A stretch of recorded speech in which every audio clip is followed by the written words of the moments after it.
Canada वाला pizza उज्जा खाने वाला गुरुद्वारा का आके हलवा खाया, कड़ा प्रसाद खाया, पराठा खाया, कहा सो spicy without any cost, so gentleman come in my country.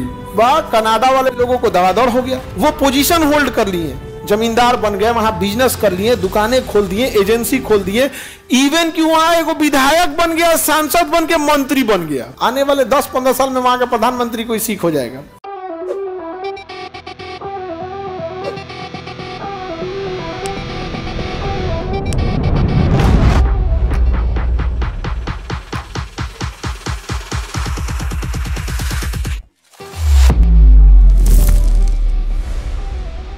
दुनिया का सबसे बड़ा देश रूस, रूस के बाद कनाडा। बताइए सबसे लंबी समुद्री सीमा किसकी है? अर्जेंटीना की है। किसकी है? अर्जेंटीना की है। सबसे बड़ी समुद्री सीमा कनाडा की है। सबसे बड़ी समुद्री सीमा कनाडा, क्योंकि बड़ी ज्यादा ऐसे ऐसे ऐसे गोल गोल करके समुद्री सीमा बड़ी लंबा है, इसे देख रहे हो कनाडा की समुद्री सीमा। कनाडा देश में जनसंख्या एकदम कम, देश में जनसंख्या कम, क्षेत्रफल में दुनिया का दूसरा सबसे बड़ा देश।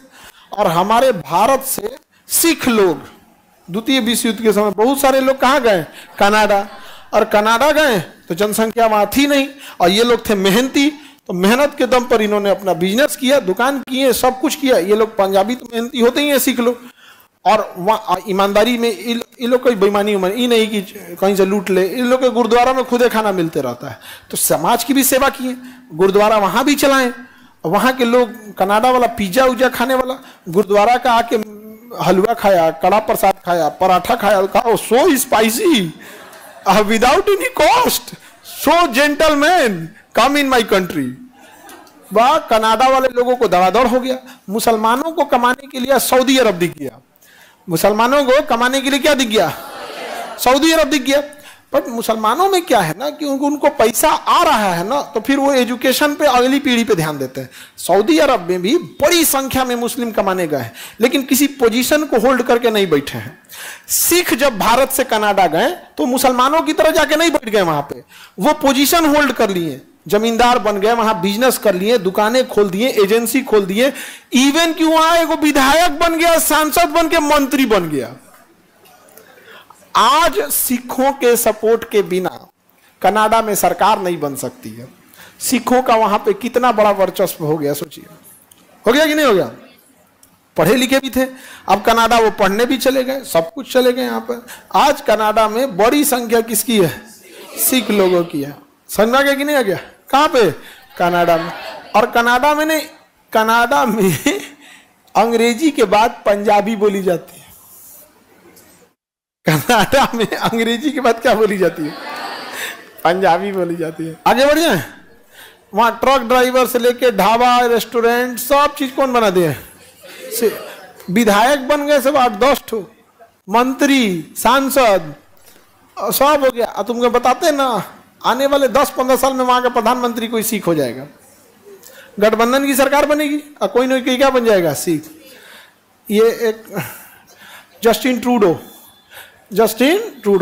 देखना ना, इंडिया के खिलाफ खूब बोलता था, ताकि वहां रह रहे कुछ सिख जो खालिस्तान समर्थित है, सब नहीं, कुछ सिख भाई, सारे नहीं, कुछ, ज्यादातर सिखों ने बहुत अच्छा काम किया, लेकिन कुछ लोग खालिस्तान समर्थित हैं। तो ये कनाडा का प्रधानमंत्री सोचा कि इनका हम समर्थन कर देते हैं, भारत से रिश्ता खराबी करने में क्या जाता है, हमारी तो सरकार बन जाएगी। तो लोकतंत्र की सबसे बड़ी खराबी वो धीरे धीरे भीड़ तंत्र हो जाता है। लोकतंत्र धीरे धीरे क्या बन जाता है? भीड़ तंत्र। भारत क्या बन चुका है? भीड़ तंत्र। भारत लोकतंत्र तो रहा नहीं यहाँ पे। अब यहाँ पे कोई ये बात नहीं, अब अपने से सोच के देखो कि जिस देश में किसानों को 5 किलो अनाज के लिए लाइन में लगा दिया गया, ये शर्म की बात है, तो इसे शर्म ना करके उपलब्धि गिनाया जा रहा है कि मैं 5 किलो राशन दे रहा हूँ। इससे शर्म की बात क्या हो सकती है? यदि हम खड़ा होकर कहें कि देखो मैं कितना अच्छा हूं, मैं अपनी माता को 5 किलो राशन देता हूं, समाज थूक के मर्द कर देगा हमको कि माँ बाप सर आंख पे बैठाने की चीज है, 5 किलो राशन के लिए नहीं। आप समझे, मेरी जिम्मेदारी क्या है? एक परिवार की मेरी जिम्मेदारी मेरी फैमिली को है। क्या अगर हम ये उठ के कहें मैं अपने परिवार को 5 किलो राशन देता हूं, कोई हमको अच्छा कहेगा? लेकिन इस देश में इसको उपलब्धि गिना जाता है। आपको मानसिक रूप से हत्या कर दी गई है। आप जिंदा रहने को विकास समझ रहे हैं। आप अपनी तुलना गुलामी में जी रहे गुलामों से कर रहे हैं कि हमारी तुलना तो गुलामों से बेहतर है। ये स्थिति हो गई है, जबकि वहां ऐसी स्थिति नहीं है। अभी हम आपको परसों की बात बता रहे हैं। बोरिस जॉनसन ब्रिटेन के प्रधानमंत्री थे। मेट्रो से जब वो उतरे ना, तो अपना सामान लेके उतरे, उनका सूटकेस उठाने वाला कोई नहीं था। बोरिस जॉनसन अमेरिका के ब्रिटेन के प्रधानमंत्री अब मेट्रो में खड़े होके आए थे, क्योंकि मेट्रो में सीट महिलाओं के लिए होती है। मेट्रो में खड़े थे और जो पहले बैठ गए थे बुजुर्ग लोग, उनको उठे भी नहीं खड़े होने के लिए। और हमारे यहाँ एक विधायक किसी को मारा है विंडो सीट के लिए। वंदे भारत में एक आदमी विंडो सीट लिया था, तो विधायक आया बाद में और उसको मारा है विधायक कि तुम्हारा विंडो सीट है तो क्या हुआ, हमारा मन है बैठने का, हम विधायक है। मारा है विधायक उसको। विधायक, विधायक, व्हाट इज विधायक? लोकतंत्र में विधायक मतलब कौन चीज, नहीं समझे? अब जैसे गांव में तो विधायक का बहुत दबदबा है, पटना में नहीं पूछता है कोई। पटना में पुलिस वाला विधायक को नहीं पूछता है। दरोगा को कहेंगे ना विधायक बोल रहे हैं, कह रहे पटना है, मंत्री के नीचे कोई वैल्यू नहीं। फोन रखे यहाँ पे पटना में सही में होता है। पटना में पैरवी मतलब मंत्री।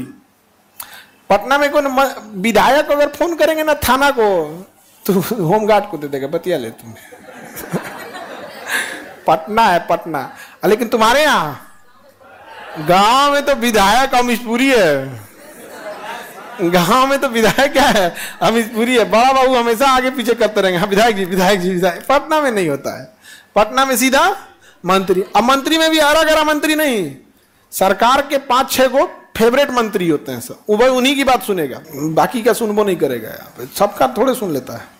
अब हम लोग तो यहीं रहते हैं, तो हम लोग को तो सब चीज पता है। अच्छा काम करे तो रेस्पेक्ट करना चाहिए, लेकिन विधायक अगर दबदबा दिखाने लगे ये खराब लगता है।